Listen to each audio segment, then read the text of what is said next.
बिल्कुल रविंदर सचदेव साहब, ईरान की तर्ज पर तालिबान में नई हुकूमत का चूंकि ऐलान आज शाम तक हो सकता है, कैसा रूप प्रारूप होगा इसका जिक्र हम कर रहे हैं लगातार, लेकिन ये चुनौतियां इतनी आसान नहीं होगी। सर्वसम्मति और सामंजस्य को स्थापित करना चुनौती मौजूदा हालात में एक पहली प्राथमिकता रहेगी। उसको ओवरकम करने के लिए आप कैसे देखते हैं? अकुन चादा ने भी इस बात का जिक्र किया और लगातार मैराथन बैठ के वो करा था सरकार के गठन से पहले, तो आज ऐलान होने वाला है। चुनौतियां किस तरीके से आप देख पा रहे हैं चौतरफा? देखिए, सबसे पहले तो तालिबान की चुनौती अपने अंदर ही जितने इनकी ग्रुप्स हैं उनको आपस में पावर शेयरिंग के लिए राजी करना। तालिबान के साथ या अंदर जो ग्रुप है, जैसे हक्कानी नेटवर्क हो गया, मुल्ला याकूब जो मुल्ला उमार के बेटे हैं उनका ग्रुप अलग है, अलग अलग ग्रुप्स हैं तालिबान के अंदर भी। अब इन सबको आपस में बैलेंस करना तो पहले वो है अपने घर के अंदर तालिबान करेगा, और ये जो भी निकल के आ रहा है ये उसी का नतीजा है कि अखंडजादा टॉप सुप्रीम लीडर होंगे। अब उसके अलावा फिर आएगा दूसरे और अफगानी ग्रुप्स, उनके साथ कैसे करा जाए। हमीद करजाई भी किसी तरह के नेता है, डॉक्टर अब्दुल्ला भी नेता है, वो इनसे वार्ता वगैरह भी कर रहे थे। गुलबुद्दीन हिकमत यार, उनके भी अलग ग्रुप है। दोस्तम है, उसके अपने अलग ग्रुप है। वो दूसरी कैटेगरी होगी। क्या उनको ये अपनी सरकार में कुछ पावर शेयरिंग देंगे? कुछ कह नहीं सकते, शायद नो। फिर तीसरी कैटेगरी आएगी जो मांग रहे हैं लड़ाई के जोर पे, राइट, पंशीर वाले जो साले हैं और वहां पे उनके बेटे हैं या जिनके भी, सॉरी व्हाटएवर, राइट। तो वो तीसरी कैटेगरी। तो पहली कैटेगरी तो तालिबान अपने अंदर ही जो इनके वेरियस फैक्शंस हैं, वेरियस वॉरलॉर्ड्स हैं इनके, उनको पावर शेयरिंग देगा। फिर हमीद करजाई, अब्दुल्ला वो भी कुछ रिप्रेजेंट करते हैं, दोस्तम, उनको देना दे। वो देखिए, वो तालिबान के खिलाफ नहीं है, वो तो कह रहे हैं बातचीत करो, सेटल करो।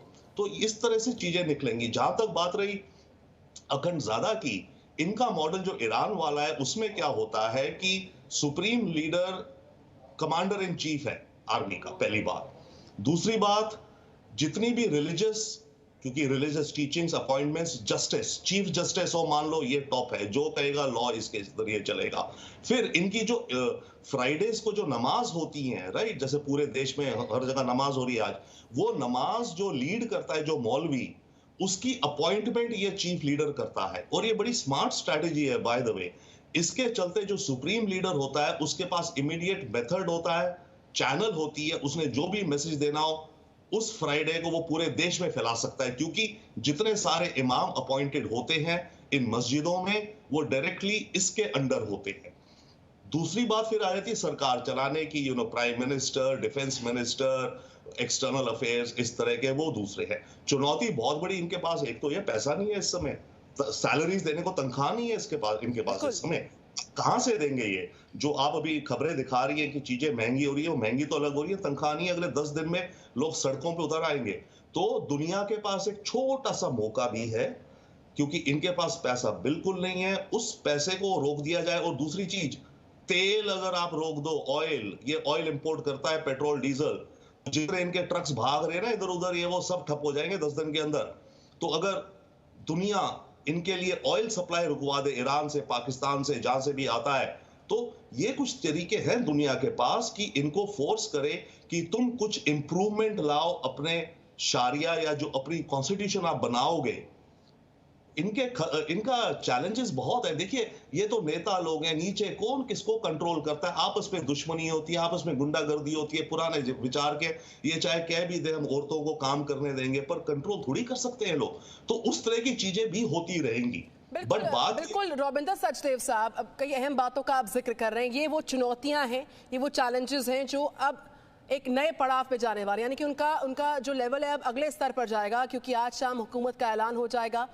किसको क्या पोर्टफोलियो मिलता है, पावर शेयरिंग को लेकर क्या जोड़ तोड़ हो सकती है, उसमें भी चुनौतियां बहुत सारी, अंदरूनी जो क्लैशेस हैं हम देख सकते हैं। इस बीच त्रिपाठी जी मेरे साथ हैं, पूर्व राजनयिक हैं जेके त्रिपाठी जी। एक तरफ हमने देखा कि अफगानिस्तान पर काबिज होने के मात्र 15 दिन या यूं कहा जाए 15 दिन से कुछ दिन ज्यादा के बाद यहाँ पर ऐलान हुकूमत आज होने वाला है शाम तक। इसके बीचों बीच अमेरिका कह रहा है कि मैं तालिबान के साथ आकर ISIS के को खत्म करने के लिए, उसके खिलाफ खड़े होने के लिए हम आपके साथ शामिल हैं। लेकिन यहाँ पर जो आज का दिन रहने वाला है ऐलान हुकूमत को लेकर, उसमें आप कैसे देखते हैं जो पावर शेयरिंग का फॉर्मूला रविंदर सचदेव साहब ने शेयर किया है, उसमें भी चैलेंजेस, क्योंकि अफगानिस्तान में अगर हम देखें तालिबान अपने इंटरनल चैलेंजेस को खासा फेस कर रहा है। उसमें पावर शेयरिंग कैसे सटीक बैठ पाएगी अफगानिस्तान के मौजूदा हालात को देखते हुए, ये मैं चाहूंगी आप साझा कर पाएं त्रिपाठी जी। देखिए निधि, इसमें जैसा कि रविंदर जी ने कहा है, कई वोट के फ्रैक्शंस हैं। अब जो याकूब उमर है वो चाहता है कि ये कॉन्स्टिट्यूशन या सरकार जो है वो डिफेंस लेवल पे चलाई जाए, जिसमें डिफेंस को ज़्यादा वो हो, सेना को ज़्यादा प्रमुखता मिले। इसके विपरीत आप देखें, ये जैसे